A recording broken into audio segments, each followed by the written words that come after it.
Okay, first of all, is there any new members that want to know how to register for the website or how to onboard a client or something before we start?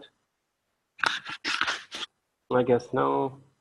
Well, Pete, do you feel like you're comfortable with how to onboard, or Mohammed, how do you want? Yeah, okay.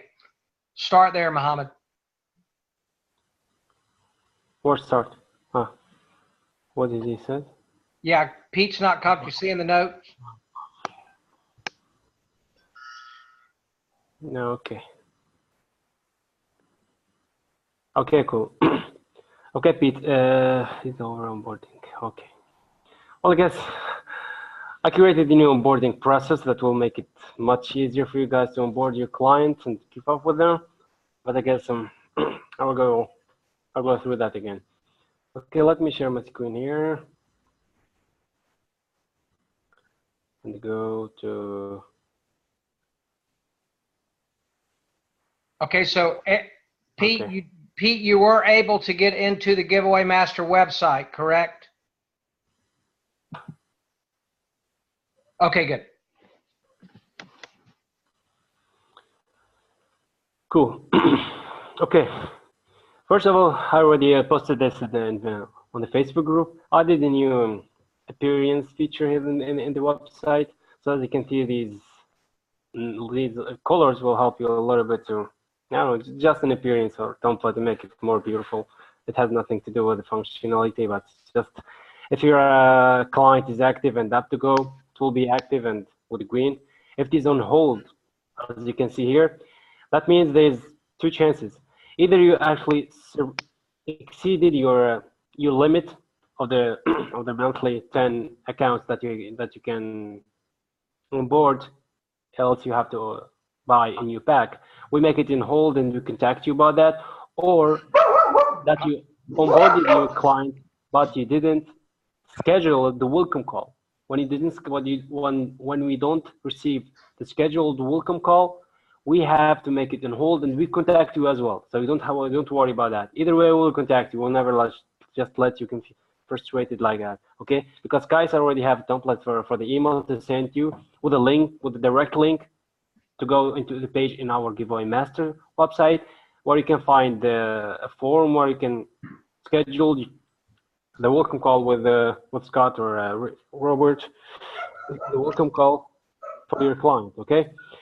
Or if you found it canceled, if it's canceled in red, it means that your client, I don't know, the trial has ended, or your client decided to shut down his account, or either you want to just delete that account. It doesn't matter.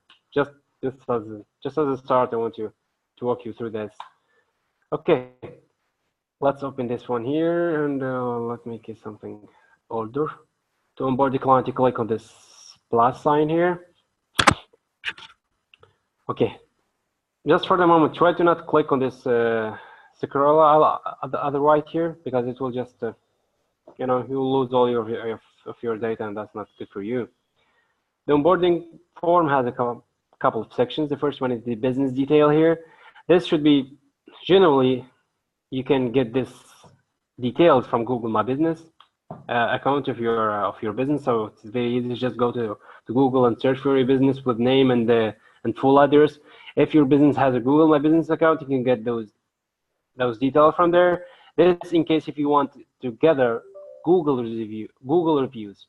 In case you want to get Yelp reviews or Facebook reviews, it's very simple. On that case, the business doesn't have to have a Google My Business account, so you can just fill out the detail provided from your client.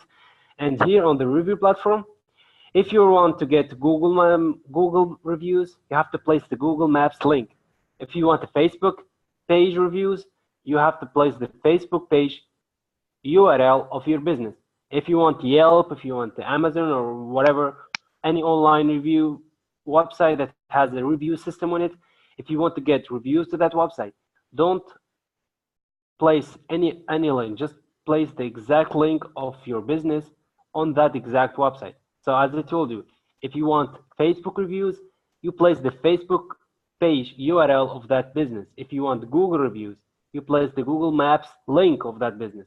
Very simple. So this will just help you. It's actually like a freedom for you.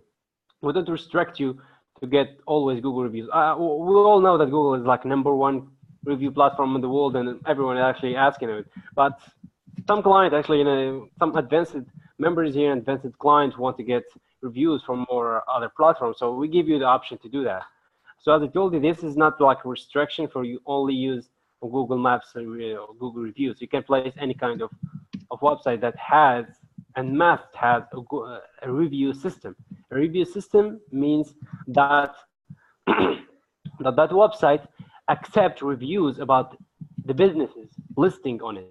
Okay, so it means that your client must have a profile on that website where people, the customers, will go there and write their reviews about that business. So I think that is very obvious. And these are very basic. The detail, just country, address, website, the business name, business type here, just a general business, charity, chamber of commerce. This is quite popular, or non-profit. Just select the business type here and go on. The second is the decision maker detail here. This is like a representative that we were gonna talk with and send a couple of email and make some calls with him concerning this tutorial account. Okay. So always make sure that this decision maker, this person, the person that you placed his detail here, is well aware that he will get some emails and some calls during his tutorial period with us. Okay, and that's very important. Some clients we call them, they just, I don't know, get frustrated and they didn't expect us to make a call for them or just send them some emails.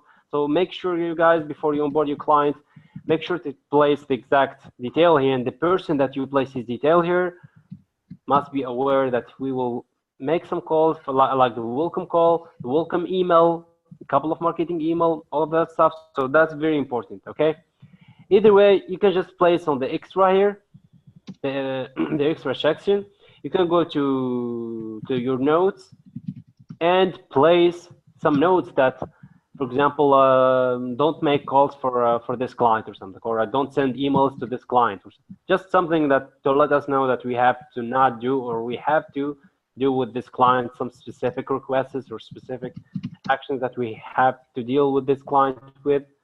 It's up to you. Okay, so I guess it's very simple, just first name, email, and the phone number. The extra here, usually right now we actually send the welcome the weekly emails to your client. Every week we send an email to your client with the full list of all the received feedbacks, whether are negative or positive, that his account on our platform has received from his customers. Okay, so each week we send that option. We will add an option here if, in case your client doesn't want to receive those emails, you can just deactivate them. But for you, if you want to keep up with your clients, and if in case you want to receive the same weekly report, you can just place your email here, and we're gonna send it to you. Similarly, we'll send it at the same time. We just send to your client right now. We send to you just at the same time, so it's just very easy, very easy. And here, a scheduled welcome call. This has actually become mandatory, starting from like last week or something. From last week, actually from this week, by the way, if you don't schedule a welcome call, we will onboard your client, but we will make it in hold. It means everything is great. Just a push of the button and your client will be active. But no, we will only activate the account at 100% unless if you schedule a welcome call. It's very easy. Just do a call for your client and tell him what's the best time or best date so that we can reach out to him. It's very easy. Just go to the here, and there's a lot of available spaces and space and hours that we can contact your client with. So it's very easy to schedule a welcome call. It's less than 16 seconds to schedule a welcome call. And starting from like next week, I'm building a new onboarding system that will make it much, much easier for you to onboard your client. And it has all the options with all the frankly asking questions, all the notes, definitions. So all the questions you have, you'll find the answer there. So, Mohammed, do you want to? Yeah. Don't forget to show Pete how to schedule a welcome call as well. Absolutely. Okay. Second, here also we have this tutorial option. I'm not sure, but this if we will keep it or not, but just an option. If you're not planning to give a full month for your client, you can just select to give him just 14 days or 24 days or 21 days, I mean 3 weeks or 2 weeks of free tutorial. That's your choice. Or you can just deactivate the tutorial option as well if you're not gonna give any free days for your client, and your client is gonna start paying you from the first time, from the first month, from the first day he starts using the platform, he will start paying you. Right there, we're not gonna like treat your client as he's in a trial period, and on the welcome call, we'll not speak to him like for example, welcome to your tutorial account, or welcome to your tutorial period or something. We're gonna talk with him as this. He actually brought this platform or something. So that's kind of, some members are actually using that. By the way, they're already using that. Some members are selling this software just right straight away from the first day. So just up to you. Also, we kind of have some customization, as you can custom the email subject of the welcome email. Right now we are using this, I think, welcome to your 13-day tutorial of online review machine or something.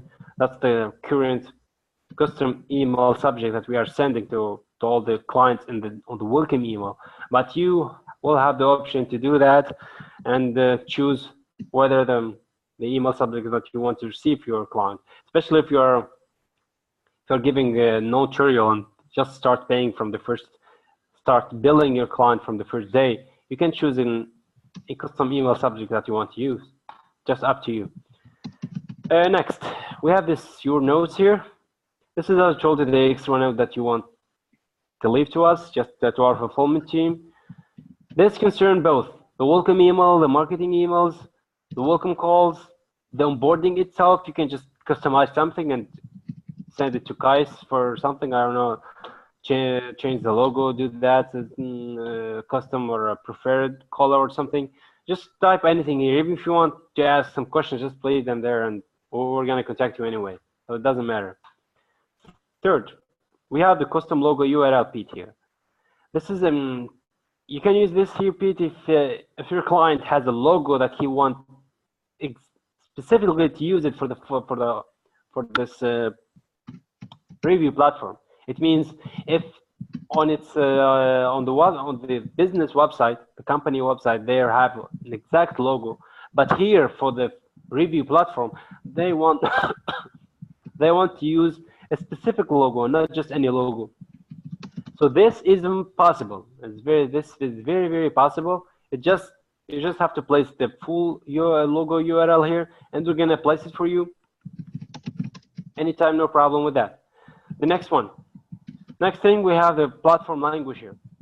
Right now, we only support those 3 primary languages here. These are built-in language. If you want to get an extra language, you can just contact us. Onboard your client with English by default, but contact us, and we're gonna send you the script, the full script that you have to translate it on your own. Then send it back to us, and we're gonna translate the platform on per your choice of language. Okay, so this means is we have these 3 supported languages that you don't have to translate.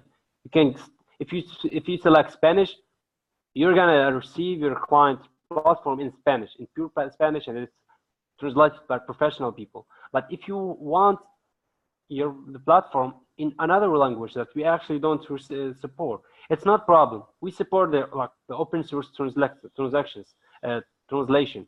It means we will send you the whole script, the whole text, the whole notifications that we use on the platform.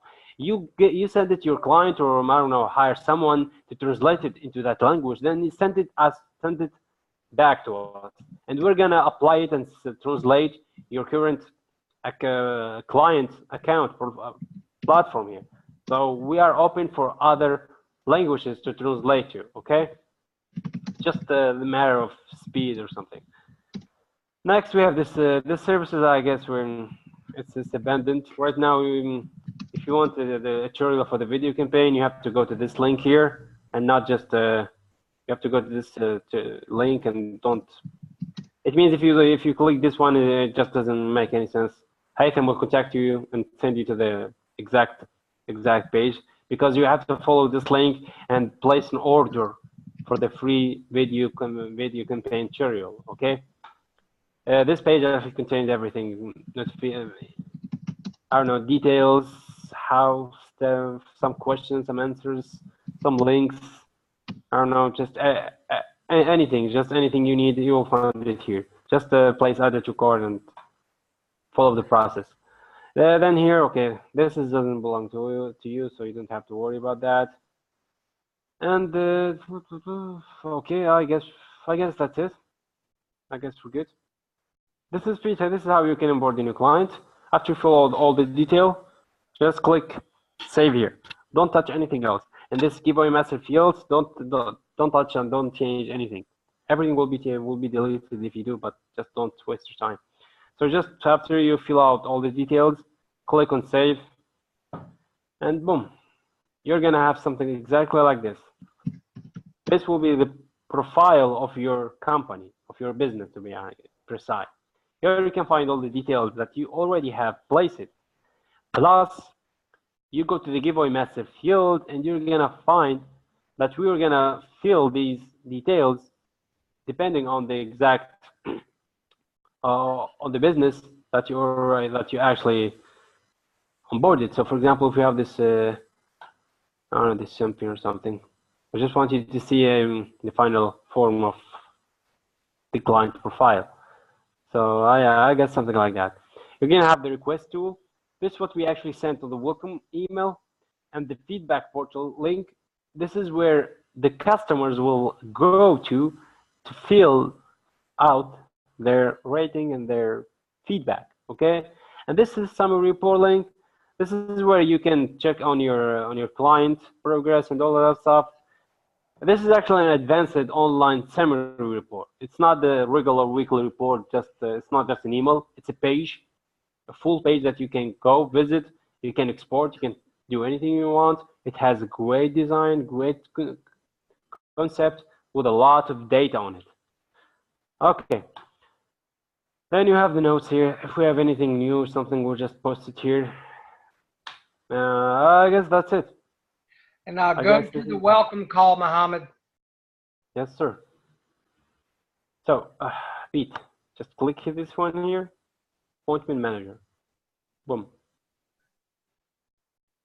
If you need any links here, guys, just let me know and I will add it for you. Okay. Okay, Pete, it's very, very simple. The default selection here is already for the welcome call. It means the category is client appointment. The service is welcome call. Then you have to just select the employee. But right now we only have Scott for us, but we have another employee that we're gonna handle the welcome call, but just he's not. How to say I'm that? doing them all now, Mohammed. Exactly. Okay, so just select Scott for now. Click next. Right now the plugin will check Scott calendar and see the available time that you can schedule welcome call with. The welcome call can only be scheduled on Monday and Tuesday. So for example, if you want to get the welcome call, I guess like 1, 2 p.m. something, all the slots are charged. So just select there. If you go to this step, it means that Scott is available at that time and you can call him at that time. So here, just place your, as you can see, the decision maker name, or like say full name, his phone number, and his email. And on the notes, just place anything, you know, for example, this is my client and I don't know, take care of him. Okay, and that's it. Don't care about this, it's not important. So as I told you, it's very simple. Just place over that and click next. Boom. You're gonna receive an email of your. You're gonna receive an email that we have received your client appointment, and the appointment will also be added in this appointment list here. You see this, for example, it's all these calls. They're all expired, of course. Cancelled here. but this is how you're gonna see the list of the appointments that you have scheduled for your customers.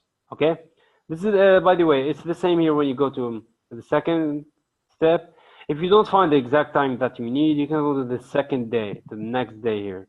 You see, for example, on Tuesday, all the slots are available, so you can just select whatever you want. So always keep in mind that you have two options here. And as you can see, if each day is about like 3, 6, 7, 10. That's almost 19. That's almost 19 slots. So you can pick up anything you want, and make sure to keep this in mind. The times here, all the times I'm seeing here right now, is in my local time. Okay, but if, for example, if I want Scott to call me in 4 p.m., I select this 4 p.m. Okay, it's not Scott's 4 p.m. Okay, it's my Scott p.m. It's my 4 p.m. So if your client wants him, if the client wants us to contact him like I don't know, 7 p.m. or 10 e.m. or something, just go here and select 10 e.m. This in case if your client is on the same time zone as you are, just select 10 e.m. Select the exact time that you want us to call him in, and we will call him in. But if your client is from another region or from another country, well, I guess that will be a little bit complicated for you. But it should be easy. I don't know if your time is in Eastern time, just see the time difference. If you're in, I don't know, GMT or something, just see the time difference between your client and yours, and see how to collect that. And I don't actually have the time to explain that, but it's really recommended that you schedule for clients that have the same time zone as you do. Okay, I think that's all, Pete. As I told you, as soon as you receive as you book an appointment call, you're gonna receive an email, the confirmation that we have received your welcome call. Okay, I guess that's all on how to onboard a new client and all that stuff. Ooh, all this, cool. Okay, now I think it's time for me to show you guys the new onboarding process. As you all know, we have a lot of problem using this onboarding form here. It's like a history, like months of problems. We keep improving this. We keep making it much easier, much secure, much faster, and all of that stuff. But I guess we all have problem with it. So for that, I created a new way of onboarding a client. Okay, it's not done yet. I'm still just doing some small tests. It's like 90% ready, but just the next Monday, you're all gonna start using it for onboarding a client, and all of you are gonna love this because it's very fast, very easy, secure. You'll never lose your data that you submitted, and it pretty much have all the details that you need. Okay, let me show you then. I will share with you this link as soon as it's ready, as I told you. So, and on the future, starting from next week, I guess you're all gonna start using that. The onboarding process has 2 steps. The first step is to book an appointment for your client. It's mandatory. Book an appointment for the welcome call between your decision maker and one of our fulfillment director, which is Scott right now. So it's very simple. Just select the employee. It's the same, by the way. It's actually the same one, as you can see. It's the same plugin just. So just go there, select Scott, select what time you wanted to talk with him to, and boom, that's it. That's place your decision maker name here, phone number, email. Good. Then just click on this next here, and we're gonna be notified that we have a welcome call for Scott at 5 p.m. your local time on this date with Mr. Decision Maker here. Very easy. Okay, that's the first step, and it's very, very important to do that if you want to get your client like onboarded in less than an hour. And I'm not kidding. You can get your client account active in less than an hour. You better get the welcome call ready as soon as possible. Even if you have, I don't know, you don't have time or something, maybe, or just, I don't know, just any excuse. You can onboard your client, but try to book the appointment at the same day at the least, because we will not activate your client account unless if you actually. And Muhammad, I want to chime in real quick on one of the reasons why. We've got one guy that gave us 18 clients in one day.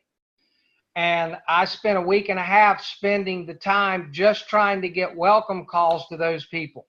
I couldn't get in touch with them because the gatekeeper had no clue who I was, because the person who signed all those clients up didn't tell not all of them didn't tell their gatekeeper to be expecting a call from anybody. And so we have got to ask our members, when you guys are onboarding people, you're sitting right there talking to them. At that time, when you are sitting right there talking to them, schedule a welcome call so I can get in touch with them. And Pete, the reason that we are doing the onboarding call is the majority of the people that I'm calling and talking to have no idea how this works, what to do, anything hardly at all.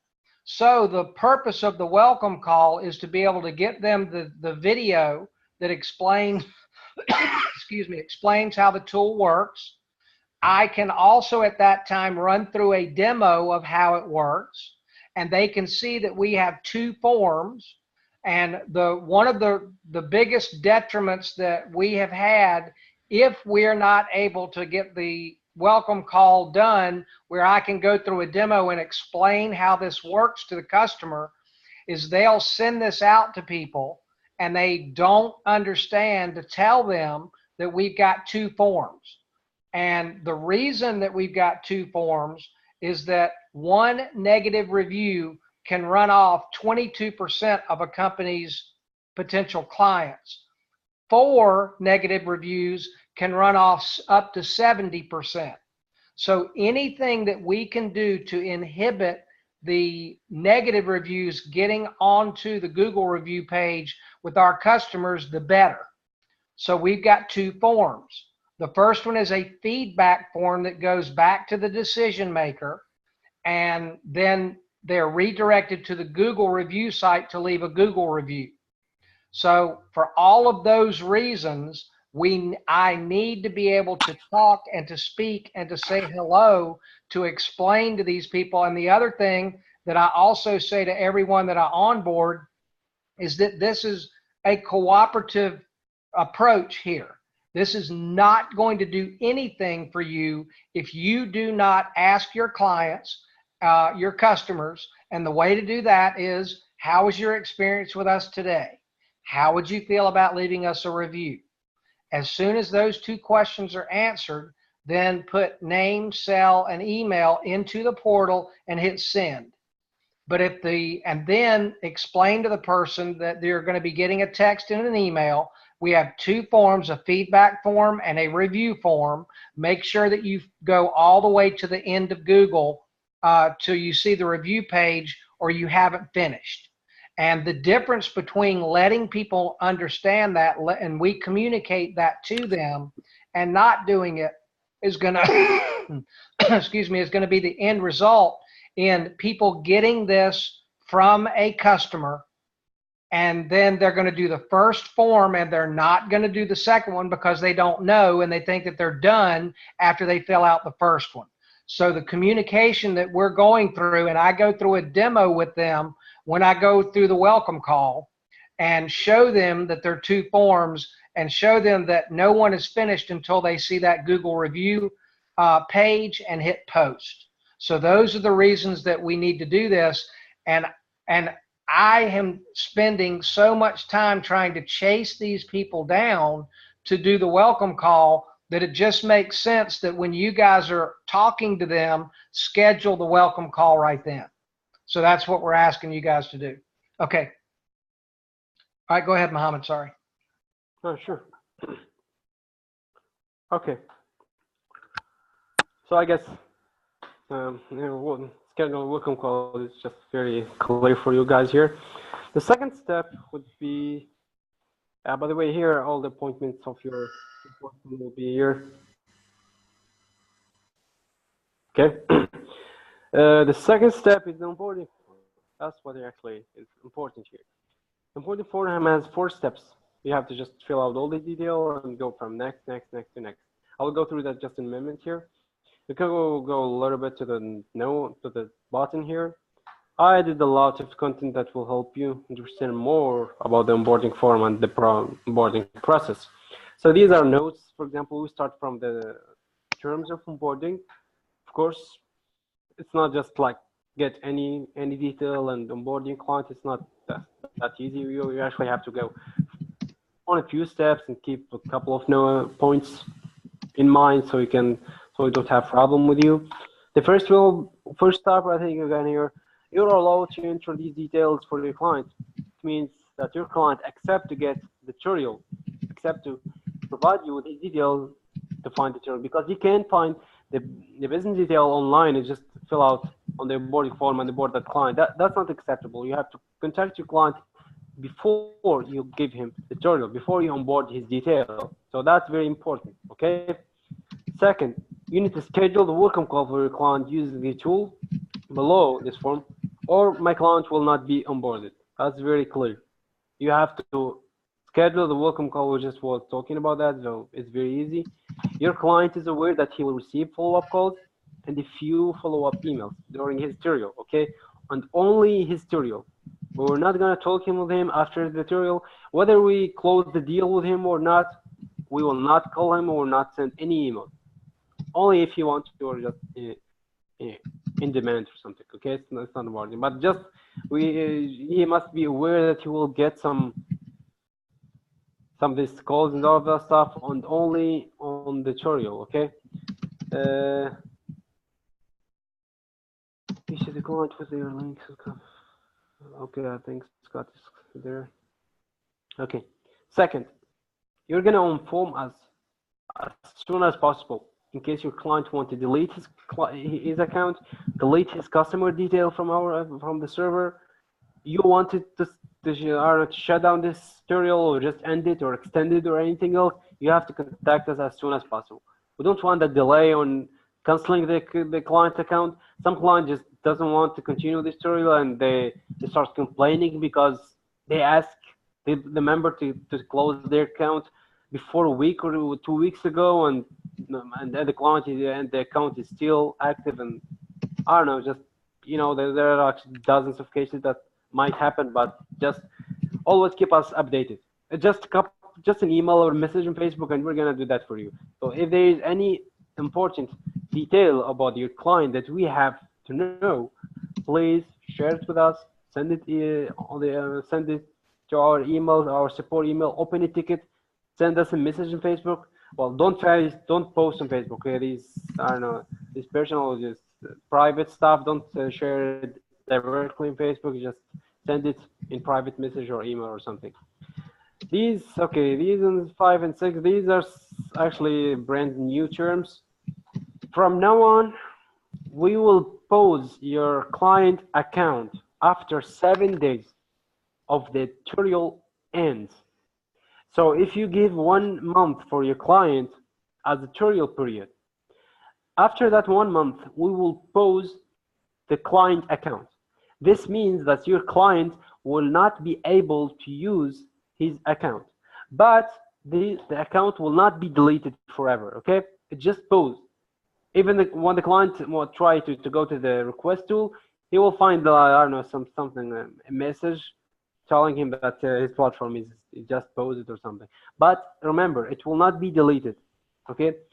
But after a week of the account is being posted, we're gonna delete that account, okay? So we give you 7 days to check with your client if he wanted to close this deal or start paying or something like that, or whether if you want to extend the tutorial period, there is no problem with that. And let me chime in there also, Mohammed. The reason that we're doing that is a way to be able to help us keep up with the 30-day calendar. And so it's not any different than it was before. It's just a way that we can help to notify ourselves that this one has gone to 30 days. And after that time period, they shouldn't have access to it anyway.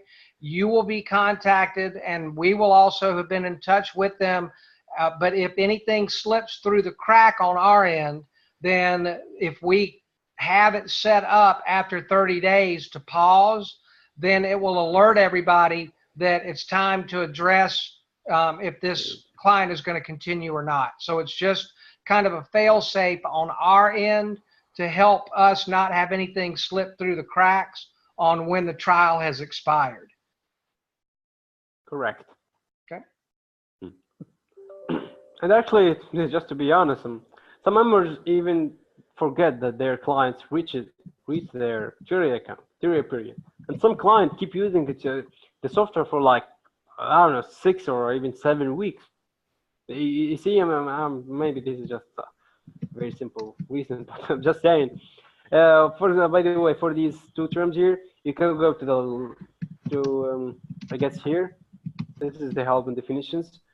Why the tutorial will be posted here. So I just wrote some things here that can help you understand that, and why it will be permanently deleted.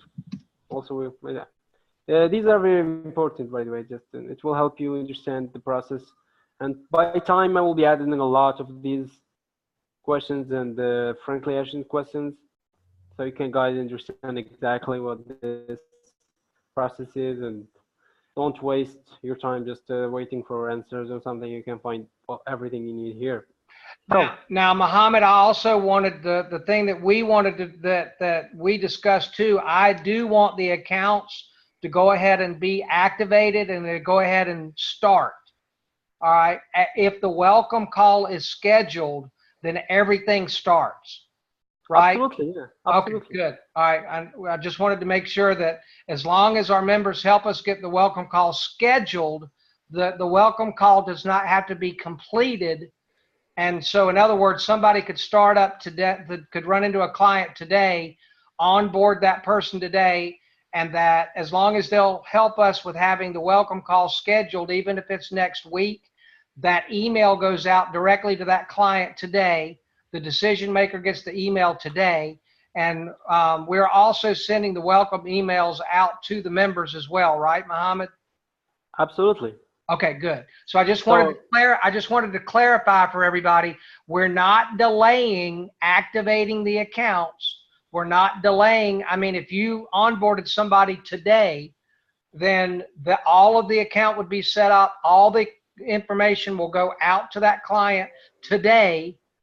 We just want to have the welcome call scheduled as a part of that process.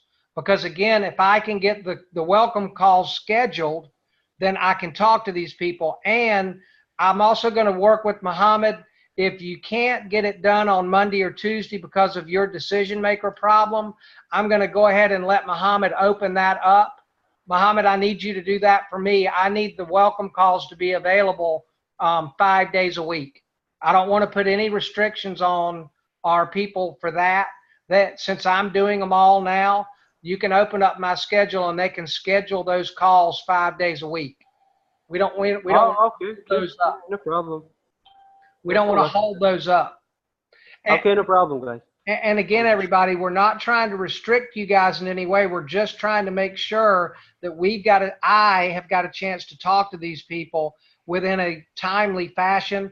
But I also want to make sure that you all understand it has nothing to do with it. When they get that email and they open that thing up, they can start using that link to get reviews right when they open that email. There is no delay on that part of it at all.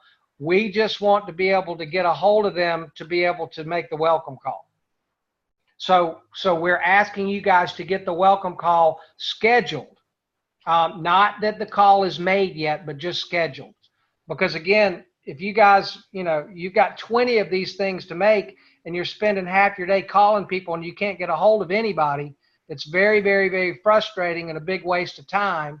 So if the small change that you guys will set these welcome call times for us will eliminate that problem for me trying to make all these phone calls. All right, go ahead, Mohammed. Cool. Okay, so I guess now it's the last step here, and then where you'll start onboarding a client. As usually, place all the details as you can saw there on the placeholder here, business name, for example. Fill these details. The first step, select the business type, hit next. Second, decision maker detail, place his detail here. Next, now the tutorial settings. It's very similar to the other one, by the way. So you can here select whether you want one month or 2 weeks of this tutorial, or just no tutorial. Now then select the language or other if you want to contact us to translate it. Then if you want to use a custom logo for your client, just click here. You can either place the URL or you can actually you can upload the logo directly. It means you can upload the file if you actually have the file. So you can just click there, select the exact file that you want, for example, I don't know, something like that, and boom. See, we're gonna receive that and upload it to our server and place it there. Okay.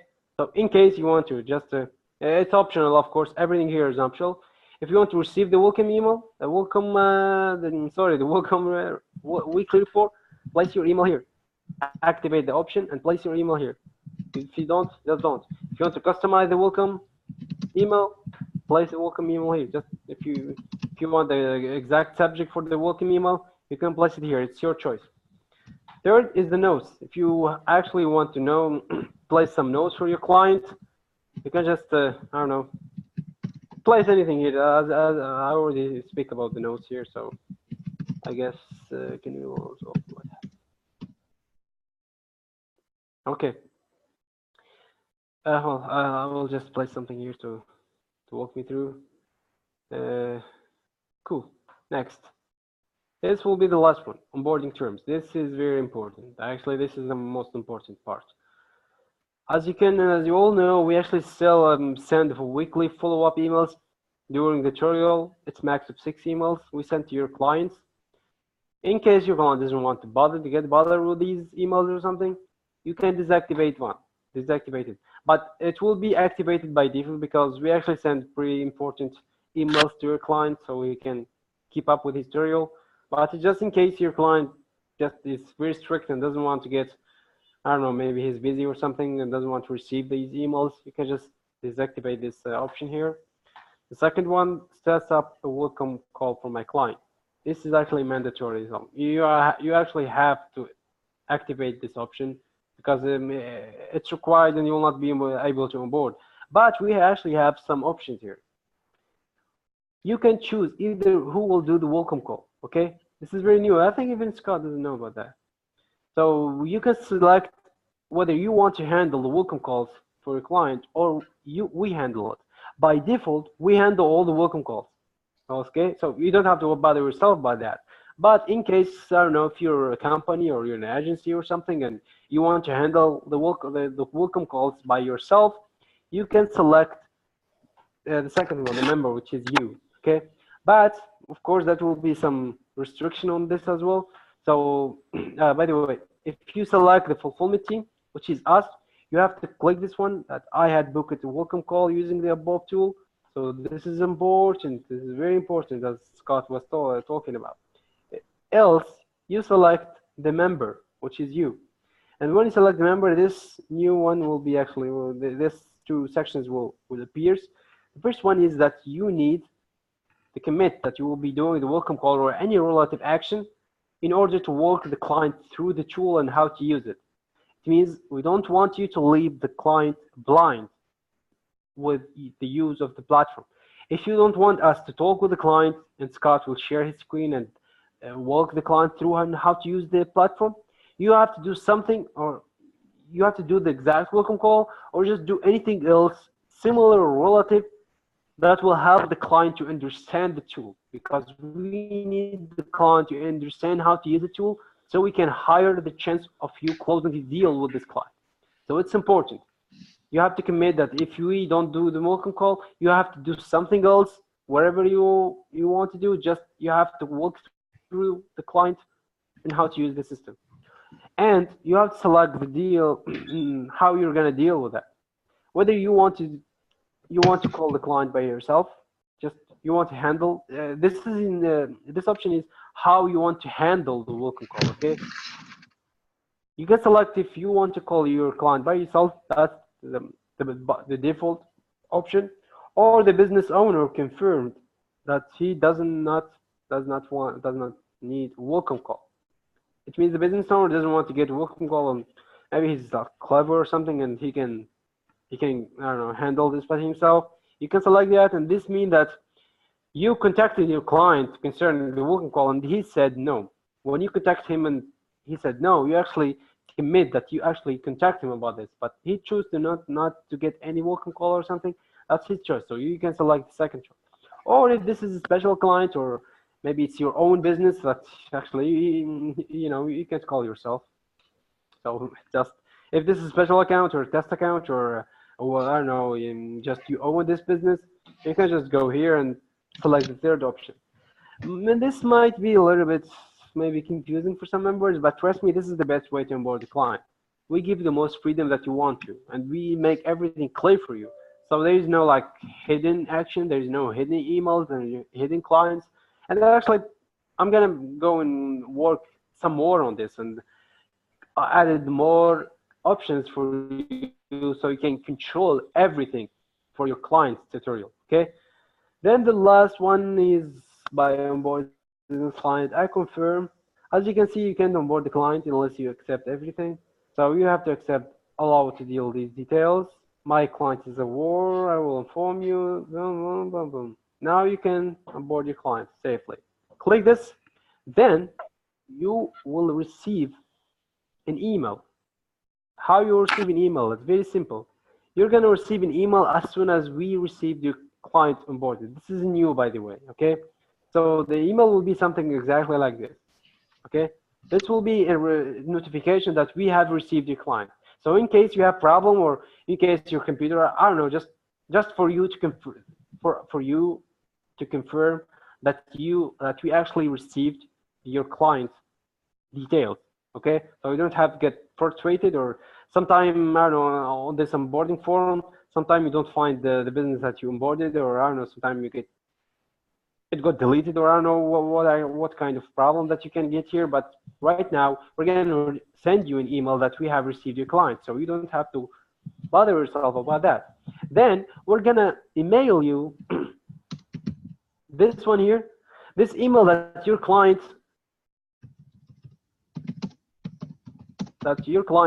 account will be posted in 1 day. So before we sorry, I guess we have to make this something like that. So we will email you 1 day before we will post your client.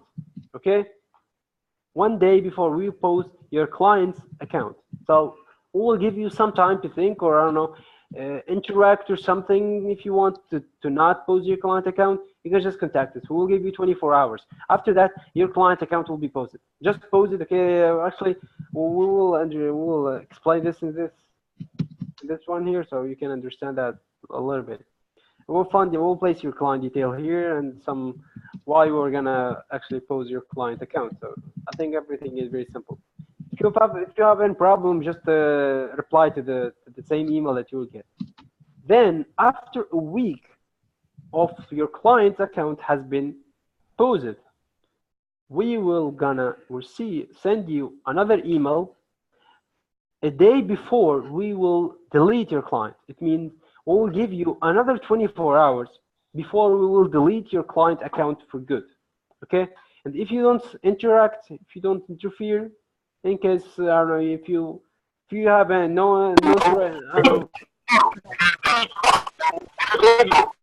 hello. Sorry, I can't hear you. That was horrible. Yeah, I guess your connection is very.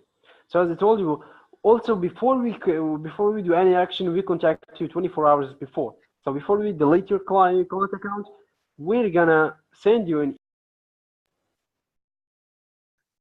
a day before that we will delete that specific account. Okay, you see this one here? This will be changed by your client's name. Okay, it will be changed by the company name. Then this will be changed by your name, and this will be your client's company name and decision maker details. So we will so you can know what we're actually talking about. And of course, as you already just a little sentence to explain and why and how we're gonna delete this, do that, okay? Uh, so I guess, well, I guess for that, that's good. So you just have to click on this and onboard your client. Well, we're actually added some new protection, but it's not good. If your browser is in good standing, it will give you well.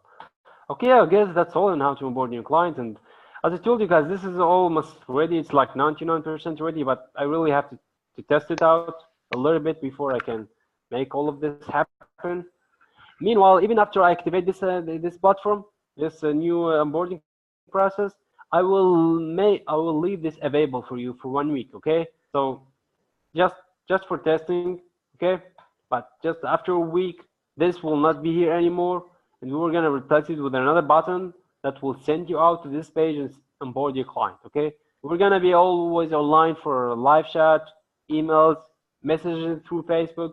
So if you have any problem, you can either contact us, and if you have a feedback or something you want us to tell us, you click on this feedback at the right here. You see that? Just click here. See, I don't know, just select your one and say if I can see my appointments or something. And boom, hit next. Or if you have a problem with exact something on the website, for example, I don't know, this button is not working. You can just select here and say, this button is not working. So we can understand what you're actually talking about. And send. You see, this is a very impressive feedback system, by the way. It's I think it's a Hojjar or something. It's a very popular, strong company for receiving feedbacks and all of that stuff. So I guess I'm very, very much done here.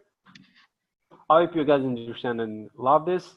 After this is fully activated next Monday, I'll prepare a video and they will make it stick here so you can always watch it. And you don't have to worry about anything else, okay? I think I have to stop sharing my screen. And Scott, if you have just anything else to say? How about, do we have any questions from anybody? And Kenny, would you like to chime in on what you just saw and let me know what you think about everything? Yeah, I mean, I think the onboarding process is smooth. It's working well. And I think the upgrades are going to help a lot. And, I think the most important thing, for me in the beginning, there was a little bit of confusion, but it was definitely cleared up pretty quickly. The people are getting their link and they're getting their tool the day you sign. Well, within reason, 24 hours, 48 hours. Yeah, from the time you sign them up. And I think with the upgrades, that'll only help. That's pretty much it. Just put people in and we'll do our job. Absolutely. Yes. Yes, and again, sorry, Scott. Again, guys, as soon as you schedule the welcome call, wherever on the available time you can find, you're gonna get your client onboarded. Well, at the same time, it will never maximum of 24 hours a day. It's max. Of course, on the weekends we don't work, but if you onboard it during the weekend, it's really highly probable that you will get it in less than 2 hours or 3, because actually Kais is working very fast and he can onboard your client in a couple of minutes. But it's just on the load of the waiting list and all that stuff. So I'm pretty much sure that you can get your client onboarded in a couple of hours. Okay, so I'm just saying that you onboard it, you get it. Okay, as soon as you onboard it. And I appreciate that, Mohammed, and I hope that it will help everybody to feel better that I will do the onboarding calls 5 days a week instead of just trying to cramp them into Monday and Tuesday, because maybe the decision maker is not available those 2 days. So any of those 5 days that you guys schedule a welcome call for me, I'll make them. That's the only thing that we're asking of you. And I talked to Midge about this today when I did an onboarding call with him. And he understood right away and said, Scott, I understand it's a very small thing to ask when we're sitting right there in front of the customer getting their information to go ahead and schedule a call. But I'm glad that Kenny did chime in to say that I did make it very clear that the information is going to go ahead and go. The account is already going to be live. It's just the welcome call that you guys are scheduling for me that I'm begging your help with, because you have no idea how frustrating it is to have 20 of these calls to make 18 of them. And I did that the other day, and I got one guy out of 18 that I called, and he said, I'm not available now. Call me tomorrow at 9:30. And I called him tomorrow at 9:30, and guess what? No answer.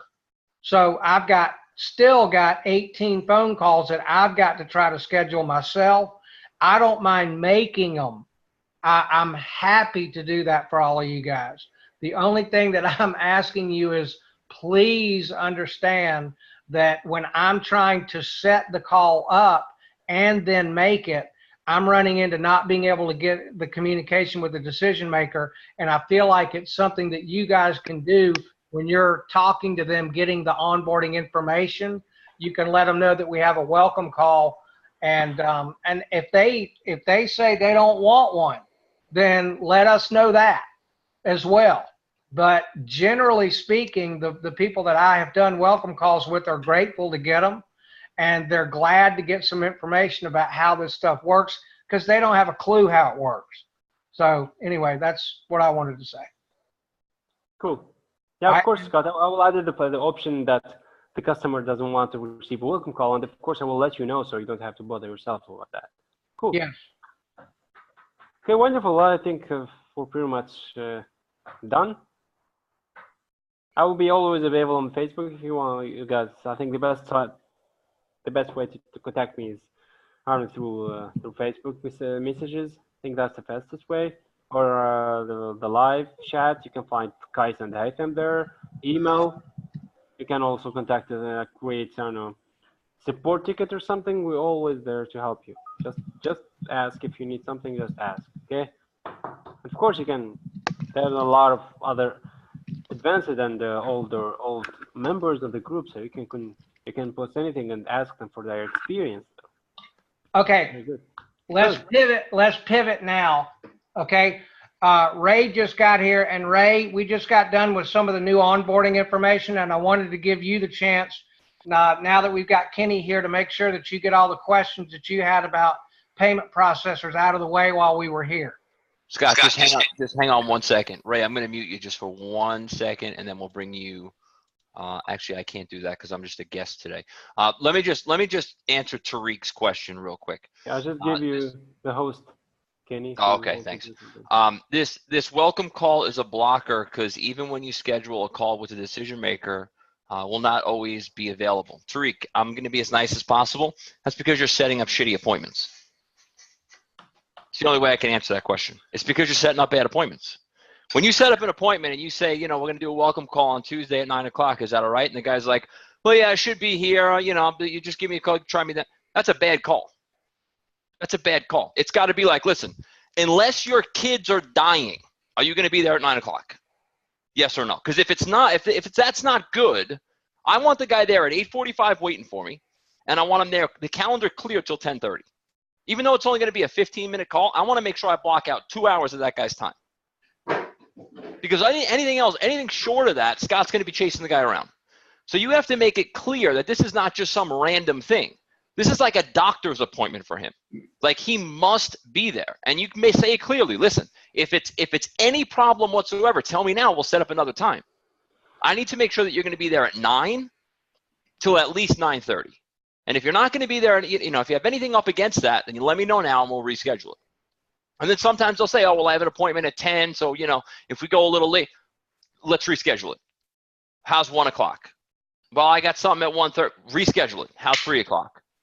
You have to make it as firm as possible. And you're going to say to them, you don't have to say if your kids are dying. That's a little strong. But you would say to them, obviously barring any kind of an emergency, like I get that if you have an emergency or whatever, you're going to be there at 1 o'clock for my guy to call you. Is that right? Yes. Okay. Any problem whatsoever, please give me a call and let me know. We could change it. But as of right now, unless there's an emergency, which I understand, you are going to be there from at least 1 o'clock to 1:30, right? Yes. Okay, good. Hang up the phone. That's how you book a solid appointment. You confirm it like 4 or 5 times. And if there's any hesitation on that guy's point at all, then you reschedule it. Any kind of hesitation, you reschedule it. All right? And that's why when you call people, they don't show up, because you're just booking bad appointments. So there you go. Exactly. Ray, what's up, buddy? And guys, even if your clients decide to cancel his appointment and change it, you can go to the appointment manager. You can cancel the appointment that you already scheduled and schedule another one. It's not a problem. We're gonna get Scott will get notified as soon as you cancel that appointment. Okay, so it's just your choice. And that's Kenny said. It's very important what he just said. Yeah, that's why it's really shitty appointment. If the customer is not even important, I don't know if the customer is not interesting in that welcome call. As you know, Scott is very, very, I don't know how to say that, commit to all the calls and make them in time. I see what Kenny said is right. Okay, I will shut up. Okay, Scott, I guess we're good to go. Okay, yeah, Kenny's going to talk with Ray. Hey, And everybody. Kenny, thank you for being a little bit more firm about that than I was being, because Yeah, I'm just telling you, man, 18 calls that wore me out the other day, and I felt like I accomplished absolutely nothing because all I did was talk to gatekeepers who wouldn't let me talk to the decision maker. I mean, listen, sometimes people just don't know. It's not really, I mean, I hate saying it's not their fault, but sometimes people just don't know. Go into the appointment setting bonus and we'll watch some of those videos, listen to some of that stuff. You know, you should be telling the gatekeeper or the owner of whoever the decision maker, you should be telling that person, just so you know, at 9 o'clock, Scott Powell is going to be calling you. So tell Yes. your secretary that Scott Powell is calling at 9 o'clock because I don't need him running into 18 questions with the lady that's making $10 an hour at your front desk. Now, again, you don't have to be that much of a jerk about it. That's just my personality. You don't have to be that way with him, but you have to say to him, Scott is going to be calling from my company at 9 o'clock on Tuesday morning. So make sure you let everybody know that he's going to be calling so he doesn't get screened out or so that he actually gets to talk to you. Or, Mr. Decision Maker, do you have a cell phone direct line extension that he can just use so he doesn't have to go through all the hoops? There you go, right? Now you get another number of the guy. Scott can call the guy directly on his cell phone or whatever the case may be. So bottom line is if we're getting screened out by secretaries, it's not going to work. If the guys aren't there, it's not going to work. That usually means that the appointment setter, which in this case is you guys, they're just booking bad appointments. That's really what it comes down to. You just need to be trained more on booking appointments. And we have a bonus section that teaches you how to book appointments. So there you go. What's up, Ray? How's everybody doing today? Pretty good. Great, man. Good. Can you hear me okay? Mm-hmm. Okay. First of all, I apologize for being late. I ran into a ton of traffic. I'm actually glad that I went to the chamber that I'm going to talk to on Tuesday morning. I went there today to make sure that my computer setup is going to work and everything, and I'm actually glad I did. Maybe you guys can learn from this. And I probably should have called first instead of driving out there, but turns out that that I can't even use my computer. They want me to use a flash drive. So I'm going to have to put everything, all my, the stuff that I'm going to present on a flash drive. So it actually worked out well. But Kenny, the question I had for you was, I'm not sure exactly how the payment stuff works. And by that, I mean, there are several different ways we can go. Setting things up through our own business I'm talking about with the chamber, to have the members of the chamber purchase through our link, or the chamber set up their own account on Warrior Plus and have the members purchase through their link. And then also, if the chamber has their own payment processor, they may want to use that instead. And I know that you have the preference of setting things up on Warrior Plus.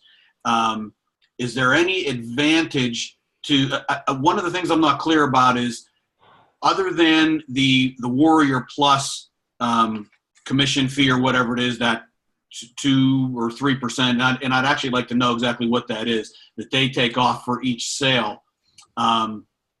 What other fees are involved, and what is the best way to go about setting things up as far as the different options go? And what would be a good selling point to have them use Warrior Plus? Selling point. Well, first of all, the fee I believe is 2.9%. Okay. I think. And that's going to be taken off each month, right? For each Based off of every payment they process. Okay. Warrior Plus gets paid first. So I mean, just easy numbers. If it's $1 product, right? They get paid 3 cents right off the top. Before anybody else gets paid, they get paid 3 cents. They have PayPal fees on top of that. So that's and it's going to be the same thing with Stripe too. You have a Stripe fee as well. So you're always going to have that no matter what. I mean, payment process is going to cost you around 5 or 6% no matter where you go. You could get some better rates at a merchant account or stuff like that, but that's kind of, you know, very involved. The selling point with Warrior Plus pretty much is this for me. We're going to have a JV contract, which means that no matter what happens, we can hate each other in 6 months. No matter what happens, every time somebody buys through that link, I'm going to get paid, you're going to get paid. All the people that are in there, there's 100 people in there already paying $60 a month. All those people, we're going to be splitting that money for the rest of our lives, no matter what happens. Okay? I can't shut it down. You can't shut it down. The only way it can get shut down is both of us do it. That's it. So that's the biggest selling point for me. I don't want them to have to call me and ask me, did this guy sign up? Is this guy still paying? Is this guy active? They can just log in and look at it. So they can, they can see that in their Warrior Plus account. They're going to see the statistics on the sales page. They're going to see the number of refunds, the refund rate. They're going to see how many people are still paying the $60 a month, how many people canceled the $60. They're going to see all of that stuff. And to me, that's the biggest selling point. Now, are there other ways to do that? Yes, there are. There are a lot of other ways to do that. One of them is Backpack through ClickFunnels. If you want to pay $300 a month and still pay your 3% or 4% payment processor fee, you can use that. Backpack is great. With Backpack, though, the chamber is actually going to be an affiliate, not a JV contract. Okay. Now the difference is you can do the same thing with Warrior Plus. The difference is, as an affiliate, you can shut them down at any time. So let's just say me and Scott were selling giveaway masters, and instead of me and Scott having a JV contract in Warrior Plus, I just said, Scott, send through an affiliate link. Once he gets 3 or 4 sales, theoretically, not saying anyone would ever do this, but theoretically, I can just shut that link down and he won't get paid on it. If he's an affiliate, I could shut down the monthly payments so he won't get paid on them. On a JV contract, you can't do that. Everything that comes in through the JV contract link gets split between the partners inside of that contract for life, or the terms of the deal. So you can have a JV contract for a year. I don't do that, but you can have a JV contract for a year, 6 months, whatever. Mine are always 100 years long usually, or 200 years long or something like that. So it's a lifetime deal. So if that person signs up today and they're paying 6 years from now, it doesn't matter. I'm getting paid and the Chamber of Commerce is getting paid, no matter what happens. So it's security for both of us. And that's really, for me, that's the biggest selling point. And again, are there other ways to do that? Probably, yeah. Backpack is one of them, but that's an affiliate. Are there ways to code that into a Stripe account or something like that? Probably, but that's not as secure as a JV contract in Warrior Plus, in my opinion. So that's the biggest selling point for me, as well as the Chamber, because it's security for both of us. Okay. And then at what point is the best time to at what point do I make that jump? I have to get them onboarded first, and then I do the then I set all that stuff up, correct? Mm-hmm. Yeah, that's the way I would do it. Yep. So I wouldn't even I wouldn't even really. I would just say, listen, the payment process we use is called Warrior Plus, and I'm going to set you up with an account so you can get paid. Sign them up right there in the office. That's pretty much it. Okay. I mean, it's not like I'm going to go out and explain everything about it. It's just going to be, this is how we do it, you know? And I would actually set up the JV contract right there in front of them. And then once you have that done, you're good to go. Now, what I would do is I would set it up. The way that I like to do it is set it up in Warrior Plus under their account. So the product, the monthly payment would be in their name, not yours. You would be on the other side of the JV contract. You would be getting paid from them as opposed to them getting paid from you. Okay. What's the benefit of that? Nothing really. They just get more detailed statistics inside of their account. Okay. And I think one of the things, I know one of the chambers I talked to, the guy was concerned about what happens if one of the paying members leaves the chamber, then they're not eligible for the thing anymore. So they would, for the discount anymore. So they would be able to better keep track of that if it's set up through them. Right. That's true. But my rebuttal to that would be, are we just going to throw away $60? I mean, look, if the guy leaves the chamber, that sucks, right? But are we going to cancel that? Why are we going to throw away $60? I mean, we might as well just keep the guy in. If he's still paying it, he's still paying it. Right? Yeah. I mean, I don't know if they, if they want to, I guess, close the account down, they theoretically could do that, but that would be kind of dumb because they're going to be throwing away $60 a month or $30 a month in that example. Right. Well, I kind of brought that up when in a little different way than what you just said, but he said that he says the thing is, once they leave the chamber, they are not eligible to have chamber benefit. Right. And that would be one of them. Yeah. Okay. That's fine. So what you're telling me, and again, this is the same way that I would put it. So what you're telling me is that once they leave the chamber, you want to cancel that account and lose the $30 a month from that person. And any answer is okay. You say yes, it's yes. If you say no, it's no. But I just want to make sure we're on the same page. If we're going to take that $60 account and throw it away if they leave the chamber, that's okay. I just want to make sure that we're all on the same page with that, because it seems to me like we're throwing away $30 a piece. I mean, if the guy's still paying, the guy's still paying. But it's up to you. You're the chamber president. If you want to get rid of him, we'll get rid of him. Not a problem. Actually, that would probably work. That might even work out better for me or for us, because then we can go over and say, hey, you were once to that person, say, hey, you were once a member. How about if I extend you a $75 a month? Right. Yeah, exactly. And then you take on that deal yourself. Again, here's the big thing, right? It's security for everybody. So let's just say you go and do that, right? The biggest fear, and I'm not even by my computer right now, but I'm sure people are typing this in the chat box. The biggest fear of what you just said is, well, what if the chamber president finds out that you did that and then he just cuts your deal off, right? What if he gets pissed off? He kicked the guy out, and now you're offering him a discount on your own, keeping all the money. Right? What if the chamber president finds that out? Well, here's the good thing about the Warrior Plus JV contract. He can't do that. He can never cut you off. Literally, for the rest of your life, he can't cut you off. It's impossible. He can't do it. Unless you agree to get cut off, he can't cut you off. When we first did Giveaway Masters, the first webinar we did, we had another partner in this deal. He was on the JV contract. He's still getting paid. He left after that one webinar. He's still getting paid on all the people that signed up for that first 82 people, $97 a month. He's still getting paid for it because we can't cancel the JV contract unless both parties agree. Thank you. So no matter what happens, you're always going to get paid. Even if the guy hates you, he leaves as the president. New president doesn't want to do it. If you have 100 people in there paying $60 a month, that's $6,000, $3,000 a piece. Even if he cuts you up and says, I never want to do this again, you're still getting paid the $3,000 every month. He can't stop that from happening.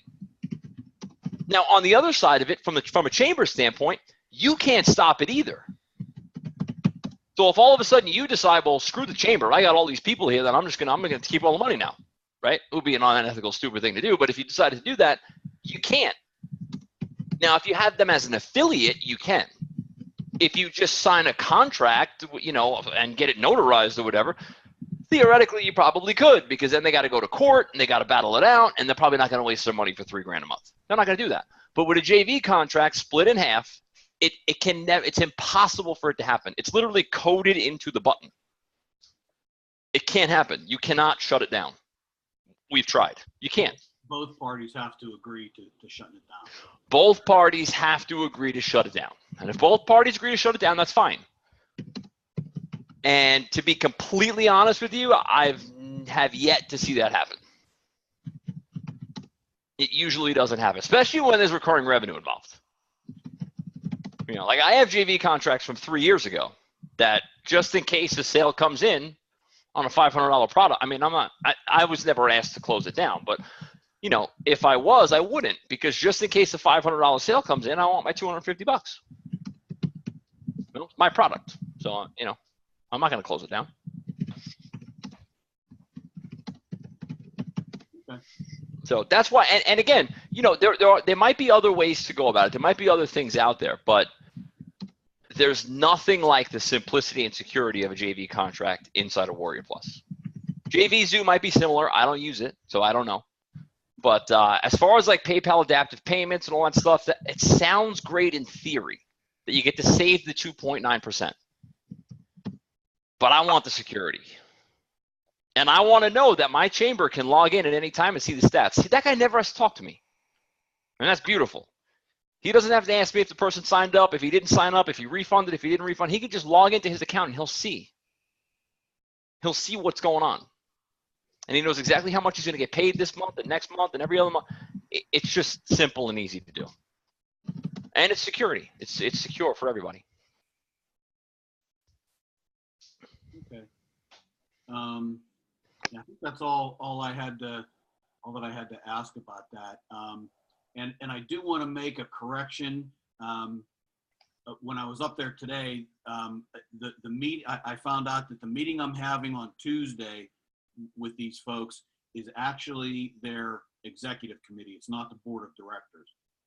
When that woman emailed me last week and asked me if I could, you know, do this presentation, she put in the email, and I think I even posted the picture of it for Scott. She mistakenly put in there our board of directors, but it's actually the executive committee of the chamber. So still one more step to go after these guys. Well, you'll get there. I mean, you know, like we've been saying all along, these deals sometimes take a little bit of time. There's some hoops to jump through. You know, but there's a reason why there's hoops to jump through, and there's a reason why the pizza place takes 20 minutes to close, and that's because the pizza place is going to pay you $97 a month forever, and the chamber can pay you $9,700 a month forever. You know, that's the difference. I mean, it's just bigger deals are harder to close. That's just the way it works. So, you know, it is what it is. You just got to work your way through it, and we're here to help if you need help. But, you know, and the other thing too, what I said last week, don't wait and focus on that one. You know, go out. I mean, obviously you want to work on that one, but you also want to go out there and, you know, try to get a couple other ones in the pipeline as well. And then hopefully out of, you know, 5 or 6 or 7, if you have 5 or 6 or 7 in the pipeline, 1 or 2 or 3 of them are going to close, and that's a good day. So I told Kenny yesterday, I think it was, or the other, maybe Tuesday, I can't remember. One of the other chambers that I visited a couple weeks ago, they emailed me and want me to present to their executive committee next month. Well, actually on Halloween. So I got that one, and then 2 more hopefully in the works here as well. So that's perfect. That's perfect. That's the way you got to do it. You know, you got to do. I see a lot of people in this group, not necessarily here on this call, but just in this group, that, you know, they'll get a chamber and then they'll just wait for that chamber to close for months and months and months and months and months, and they're not going out and doing anything else. You know, you got to move on. You know, I'm not saying that the deal is not going to go, but you got to fill that pipeline up. And I use the example on Monday, like if a real estate agent had one person on a house, they're not just going to sit there and wait for that one person to go through the mortgage broker and get the loan done. You're going to go out and try to show other houses. We got to treat it the same way. So. Hey, Kenny. Yeah. Dale asked, can we use Warrior Plus and JV Zoo for affiliates? I mean, yeah, you can. I don't know how to use JV. See, I only teach stuff that I know how to do. You guys can use whatever you want. I mean, if you find something that's amazing, that's great, and you want to learn how to use it, that's fine. I haven't used a Warrior Plus since 2000. I remember writing Mike Lance a message congratulating him on his first $1 million in revenue through the network. The guy did like $500 million today, like total. You know what I mean? I've been there since the beginning. I know everyone in the company, from Mike Lance all the way down to the people that do customer support. I know everybody there. I know it inside and out. I know it better than some of them. So if that's what I have available, that's what I'm going to use. I could set up a JV contract, product, offer, and a whole entire sales funnel in a half hour.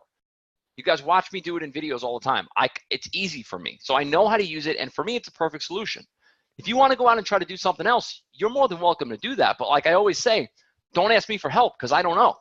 And I'm just going to hurt you more than I can help you. If I try to help you with JVZoo, you're going to be more confused than you started off because I don't know how to use it. I've never done it in my life. So if you want to do that, then that's fine. But go find someone who knows how to use JVZoo. There's plenty of people I'm sure you're friends with on Facebook or whatever who've done JVZoo launch. Go find out how to set something up. Use their support. Use their help. Figure it out. You know, I don't know how to do it, so I can't help you. Same thing with Backpack and ClickFunnels. I've literally never used it. Is it an option? Yes. I've heard it's amazing, but I've never done it. So I don't even know where to start. I don't even know what it looks like. I do know that they don't have JV contracts though, because I asked them that. I was going to sign up for it, and then when they said no, I didn't do it. But you know, again, use what you want to use, but I teach what I know, and I can only help you with what I know. If I don't know something, you know, I'm not Ty Lopez. If I don't know something, I'm not just going to bullshit you to death. If I don't know something, I'm going to tell you I don't know. Find someone who does, and work with them, because I don't know how to do it. Because I think that's just going to hurt you more. If I try to lie just to make myself look good, all that's going to do is hurt you more and lead you down the wrong path. I know Warrior Plus. That's what I use. That's what I teach because I use it and I know it. If you want to use something else, go ahead. Kind of all I could say about it, you know? That's actually another selling point for setting things up through Warrior Plus is that we can tell them, you know, they may be a little afraid, the chamber may be a little afraid of doing it that way, but we can tell them, hey, you know, one of the co-founders, Kenny, is intimately knowledgeable with this and he knows he can do everything with it. Yeah. Yeah, I can literally do anything that they want me to do on that platform. So however they want me to set it up for them, I can do it. I mean, it really doesn't matter like what they want. I can do anything on there. So any problem that they have, they want to figure out like, oh, where are the stats for this, or how do I figure out who's paying what? I mean, I can show them a video, or I could you know, get on a call with them and teach them exactly how to use it inside and out. So that, again, the bottom line is they're never going to bother you. That's the key, right? So I could teach them how to find all the stats, who's paying, who's not paying, what the conversion rate is, what the refund rate is. I can show them how to use all that stuff so that you're out of the equation. Because the last thing we want to do here is set up a process where you close a chamber on a JV deal and you got to send reports to that guy saying who bought, who didn't buy, who refunded, who didn't refund. They're calling you twice a week asking us. You don't want to be bothered with that stuff. You know, if there's a system in place that allows them to do that by themselves, might as well just use it. And again, I hate to keep saying this, but it's the truth. The security and certainty that you're going to get paid is a big deal. A lot of people seem to think in this group, and I've heard this other places too, that Warrior Plus is going to scare people away, right? And I get it. You might think that. But the bottom line is what scares people away is Ray walking into a chamber of commerce. They don't know who Ray is. Ray doesn't know who they are. And they're saying, let's go into business together and process $10,000 a month in payments and just trust that we're going to pay each other. That scares people away. When I walk in there and I say, I have software that's been around for 11 years that will automatically split the payments for the rest of our lives. Even if we hate each other and never want to talk to each other again, it will split our payments up for the rest of our lives. I can't cancel it. You can't cancel it. The only way it cancels is if we both agree to cancel it. They're happy with that because they don't have to trust me. I want to take the trust away from me. They don't know who I am. So they don't have to trust me. They can look at the software and they can say, okay, this automatically uses PayPal's API to split up the payments and Stripe's API to split up the payments. It's not going anywhere. PayPal's not going anywhere. Stripe's not going anywhere. It's going to be around forever. So it's security for them, and they like that. You know, I've done it with lawyers. I've done it with accountants. I've done it with car dealers. I've done it with a number of different people because they like the security of it. And that to me is a huge, huge selling point when it comes to Warrior Plus.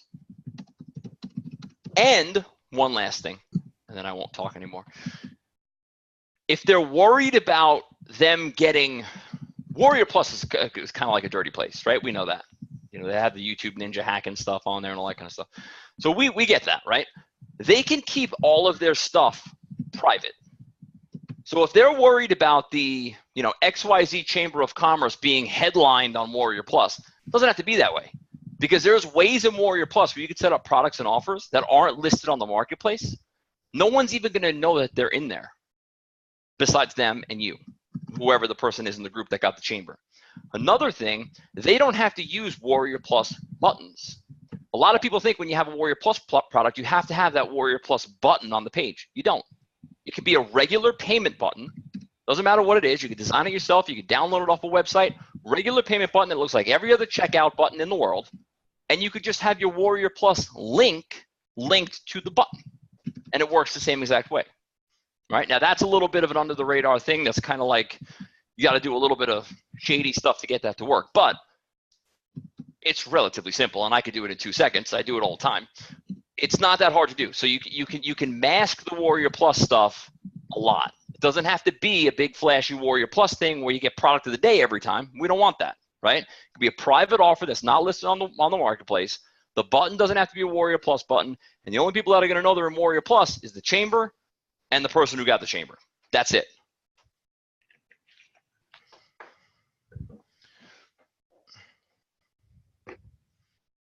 While you guys are pausing, Ray.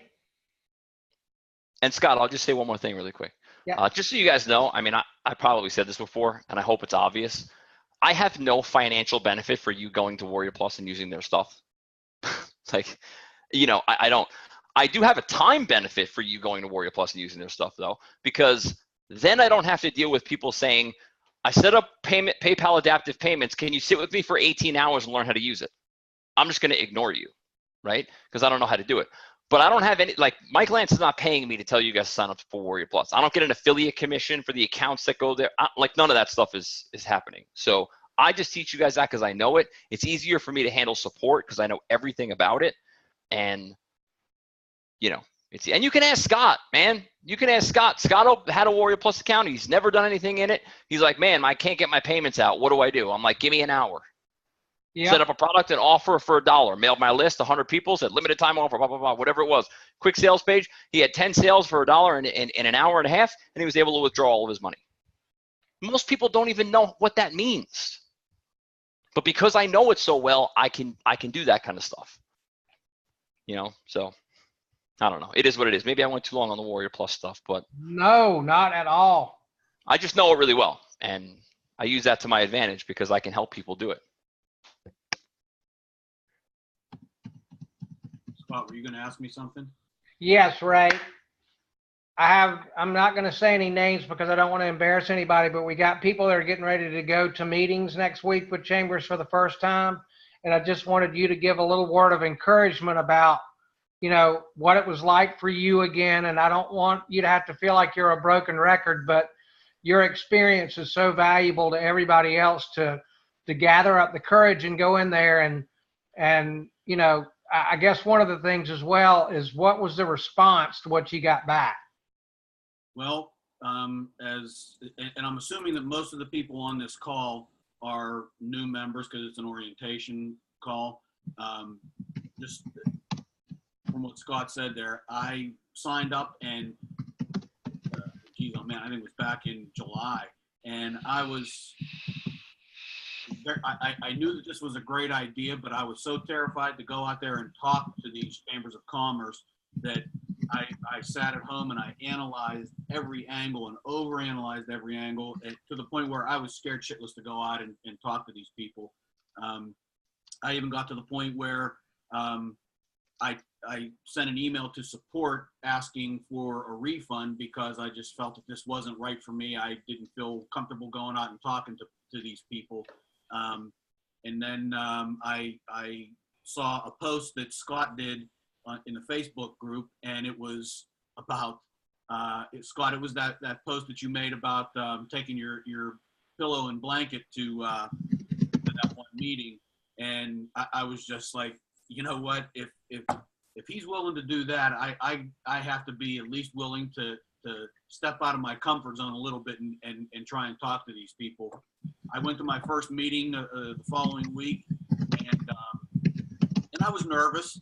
It was, my throat was dry, and I was nervous. I was trying to follow the the script and trying to follow the presentations and everything and get my point across. And it went okay. It turns out that first chamber that I went to didn't, it turns out that they don't, just flat out don't do any promotions for the members. You can post on there, or you can put an ad on the website in the member to member area and stuff like that, but they do not do any promotions.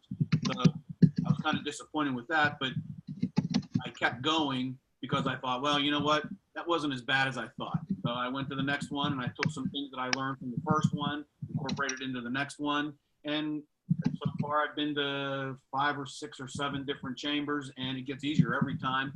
And I'm at the point now where I really don't even use the presentations, because, well, I do use the one for the non-dues revenue because that shows those big money numbers there. They kind of like that, but you know, I kind of do it all off the cuff now. It's become that easy, and like I said, I learned something from each chamber that I talk to, and I incorporate those ideas into the next one that I talk to. And one of the things I've learned along the way is that 2 things light these folks up. Number one, and Scott said this before, the term non-dues revenue generation on a monthly basis gets their attention immediately. The other thing that lights them up is when they ask me what my business is, or, you know, describe my business, I tell them I am a digital business services supplier at wholesale prices, and we specialize in online reputation management for local businesses.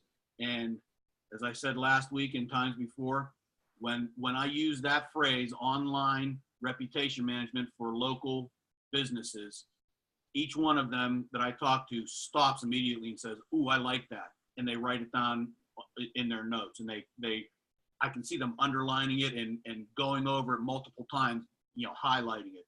So just those are 2 tips that you guys might want to incorporate into what you're presenting there. So those 2 phrases: non-dues revenue generation on a monthly basis, and online reputation management for local businesses. Yeah, and Kenny had to go pick up his daughter, and all right, hold on 1 second. And yeah, Ray, and how do you feel walking in now? I actually feel very confident. And to be honest with you, when I first started doing this, like I said, I was terrified. Now I get out of my car and I'm actually excited, you know. And I do get nervous, but the thing I get nervous about is that I have so much stuff going on in my head that I want to tell these people that I worry that I'll forget it, you know. But as far as how I feel very confident when I go in and talk to these people, mainly because I firmly believe in what we're doing here and the products that we're offering these folks. And I know that local businesses need the online reviews, and we have a great platform for that. And they also need at some point down the line, they also need the digital business services that we offer, and we can get them those services at a much better price than what they're currently paying for. So, yeah, and I'm actually feeling like I'm looking forward to the next one that I get to, because I'm getting more and more confident as well as time goes by, and you know. I really wish all of you knew me a whole lot better, and I know that you're getting to know me now, but I wish you guys all knew what a big scaredy cat I am, and that I've been able to make a really good living in sales over the last 30 years, but I've got the same fear that everybody else does. I just do the stuff anyway. I just have kind of learned not to listen to myself very much and just get into the conversations with other people, because 95% of the fear that I've got never is realized when I'm just talking to somebody. And it doesn't mean that there's not no. It doesn't mean that there's not rejection. But the other thing that I find out is that the rejection doesn't kill me, and they're not really rejecting me. They're rejecting the idea. But I'm getting bolder and bolder in the belief that I have about what we're doing as I keep looking at this research over and over and over. You know, a company losing 22% of their potential clients with one negative review. I mean, think about flipping that on the president of the chamber who might not act like he's too interested. So the statistics right here, the research has been done. It's shown that the businesses that are in your care could potentially lose 22% of their clients, potential clients, with one negative review. Do you not want to do something? And I'm thinking about incorporating that in my approach, because the fear of loss is a greater motivator than the anticipation of gain. So helping your clients not lose 22% of their client base, you want to be responsible for that. That's how important these reviews are. And on top of that, we can help them not lose their clients and help put non-dues revenue into this chamber. I mean, what part of that is a rational thinking human being going to actually sit there and say no to? So I've just got to be confident in doing the research and knowing that I've got the truth on my side. And in this area, we have that. Google reviews are more important today, right now, than they were a month ago. Look at there are articles that have come out in the last month that are proving that point. And that's why I love that we're in this with each other. Because we could be talking about other things and we don't have that third-party documentation. And next year, in 2019, reviews are going to be even more important than they are now. So how can a guy that is the president or a gal that is the president, and see, my job is to help to educate these people from a caring and compassionate place. I actually really believe in what I'm doing, and I believe that this will help. It's why I chose this to go into this type of a business. I don't have to, after the sale, I don't have to be wondering and looking over my shoulder, did I just get over on that guy just to put some money in my own pocket? This truly benefits the businesses who have it and use it. It does. The companies that have more reviews, statistically, it is proven, are going to generate 5 to 9% more revenue on an annual basis than companies that have less reviews. I mean, people study this stuff, not me. It's not me saying it. I just found the research. And knowing that, so when I sit down with people, I know that if they say no to what I'm trying to talk to them about, it's actually their loss. It's not just that I won't make any money off of them. If I will take my story about what's going on with our company and what we're trying to do to help these chambers, if I will go out there and tell it to enough people, Ray, what happened when you got to the 7th chamber? What do you mean as far as what? When you got to talk to Christine, what was that conversation like, kind of compared to the other ones? Oh, it was a breeze. I was probably 5 minutes into my spiel, and she said, "I'm sold." You honestly don't have to go any further. She says, this is the best idea I've seen probably ever. She not only wants to partner with me, but she also wants to, and she loves the whole idea, the online review part and the discount digital services part as well. And she wants to help me take this to the next level once we get, the chamber on board and get the members signed up. She is expecting a very, very, very high success rate with this within her chamber.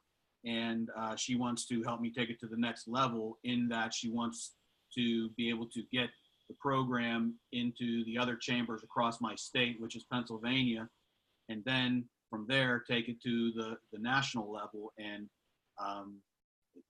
and make this available to every chamber across the country. And that's not going to benefit me necessarily, but it's going to benefit everyone, because it will be our platform, our chamber program. And then, as the way I envision it anyway, the chambers that it'll be like that chamber choice thing that they all deal with.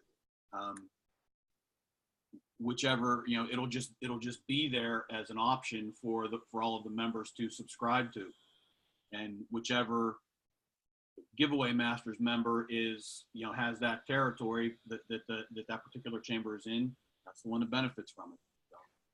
So. Yeah, and I'm thinking about what our conversations are all going to be like a year from now. And Ray, the thing that I'm the happiest about for you is that you didn't give up at chamber number 6, and you went ahead and just believed enough to just keep talking. And I promise all of you that if you will go talk to the chambers, you will find somebody with the mindset like Christine. They're all not brain dead. I promise you. And the beautiful thing is once we get a few examples out there, then we can go back and we can go to the people who are a little iffy, and we can go back to them with proof and say, hey, would you like to talk to Christine? We've got a chamber meeting at 3:30 on Wednesday next week. Ray's got one 8:30 in the morning. Then we've got another one in California on 3:30 the next day. And so let's say that we get both of those on board. Well, then the next one, these people like us, they want to work with us. So they will be more than willing if we ask them if they'd be willing to talk to another chamber president, if they called on them to ask them about this. And once we get there, it's going to open up the floodgates. I mean, because again, at the end of the day, and I went over this a little bit with Debbie privately while we were having this training. At the end of the day, a chamber is better off with 20 more reviews than what they have right now. They are. All of the members in each of these chambers that we're talking to, all of the local businesses that are there, are all better off if they had 20 more reviews than they've got right now. And if there's a way that we could put non-dues revenue into this chamber, would you be willing to listen to how I think we can do that together? If those 3 questions are asked consistently enough, we're going to run into people like Ray did, which is in the sales business is called a laydown. They're out there that we just have to keep asking until we run into those people. And when we get 10, 15, 20, then it's going to be a lot easier, because then the people who don't want to jump in and be first, who don't want to be the early adapters, we can use the early adapters who started with us first to help get the middle road people, which are the ones that just need a little bit more proof than we can provide in the very beginning. And then at the end, all the latecomers will come. It'll just be like an avalanche. It's the way every single new product or service is introduced into the marketplace. You've got the early adapters, you got the middle of the roaders, and then you got the latecomers. It happens in every single way that a new product or service is brought into the marketplace. It happened with CDs. It happened with flat screen televisions. It happened with automobiles. It happens with everything. So we are positioned right now at the perfect time, because there is enough social proof with all these articles that we can find to share with people. There's enough proof out there, and Google making it so prominent on the Google My Business part on that setup. It's all just sitting right there for us. We just have got to look, be believing in what we're doing ourselves. And that was the main takeaway that I had from what Ray was talking about. He said it. He said, basically, I believed in what I was doing, And that's what will propel you when you go talk to the first 6 or 7 who are kind of being iffy until you hit that one that goes, wow. And Ray, early on in that conversation, she was practically selling it back to you, wasn't she? Yep, and that's actually another thing I wanted to point out. I do have a couple food for thought things that I wanted to get out. I'm actually kind of trying to get away from saying or from telling people that I'm going to talk to this chamber or that chamber, because one of the, like I said, I've learned to get some takeaways from every meeting I have, and one of the big things that I've learned is that you start off talking and then you end up listening. That is huge. And by that I mean you tell them what your product is, how we operate and things like that, and how beneficial it is to the members and all that stuff. And then you just kind of let that sink in and let them be the next ones to talk. And they will start, it's happened in every one of these meetings that I've been with. They'll start talking and they'll start seeing the light. To what degree that's debatable, but they'll start seeing the light and they'll start seeing and telling you how they think this can work for the chamber, how this can work for their members and stuff like that. And then you kind of start, tossing ideas back and forth as to different ways they can apply it and all kind of stuff like that. And those are the things I take to the subsequent meetings with the other chambers.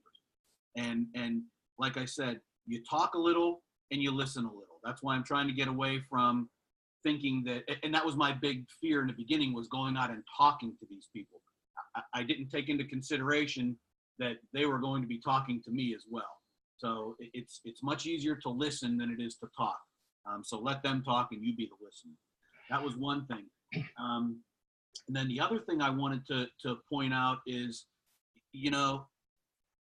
I am doing this because I believe in it. I was actually doing affiliate marketing for a while, and I kind of had a come to Jesus moment during the summer where I was just like, you know what, I'm tired of peddling this crap.